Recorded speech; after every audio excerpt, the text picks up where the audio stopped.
Пациенти кои треба да направат контрола на здравствената состојба, а имаат проблеми со простатата, не можат брзо и едноставно да ја завршат постапката.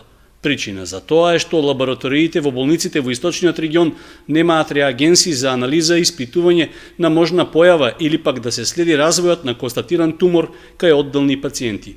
Со тоа тешко се реализира и кампањата на Министерството за здравство за редовни прегледи на мажите на средна возраст, како превентива од канцер на простатата. Граѓани се жалат дека при преглед во болниците во Кочани и Штип ги упатуваат анализите да ги направат во приватни лаборатории и за тоа сами да ги платат трошоците. Замислете парадокс, во цела Источна Македонија нема реагенси за испитување на ПСА или народно речено ТУМ тест. Не можеме да испитаме осим по приватните клиники што не метлеат, по лаборатории. Колку чини испитувањето на приватно? Па тие дека ве праќат од урологија Штип, кога ве праќат, они дека ве праќате 400 денара, ако идете без нивна препорака е 950 денара. Испитувањата на здравствената состојба на пациентите зависи од прогресивноста на болеста. Вообичаено се прави 2 пати во годината, но понекогаш и секој втор месец. Тоа се големи трошици што граѓаните не можат сами да ги поднесат.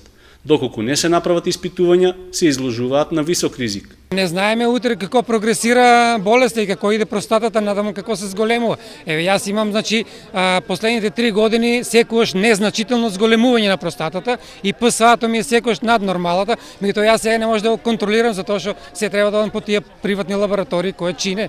И замисли сега, јас од тука до Штип отидам ме коштат, самиот преглед ме кошта. Па и треба да ја платам и лабораторијата приватна таму, тоа се пари, значи не само тие што немат за да испитат и ние што имаме проблем и ние ќе се откажеме нема да испитуваме, па што дај Господ, тоа. Демишков вели дека веќе 4 години прави анализа на здравствената состојба, но во Кочанската болница ниту еднаш не успеал да добие така наречен ПСА тест, зашто секогаш имал одговор дека нема соодветни реагенси, односно тумор маркери. Во Штипската клиничка болница пак признаваат дека немале реагенси, но тендерот за нивна набавка што туку завршил.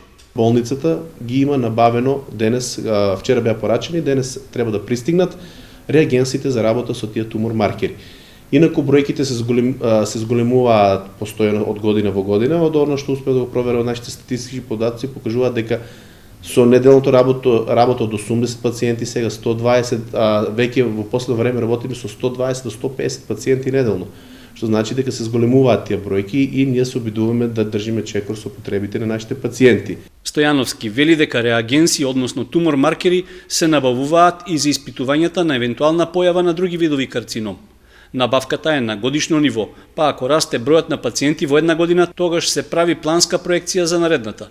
Сепак, според него, може да се случи во одреден период да се јави недостаток, што нема да влијае врз следењето на здравствената состојба на граѓаните.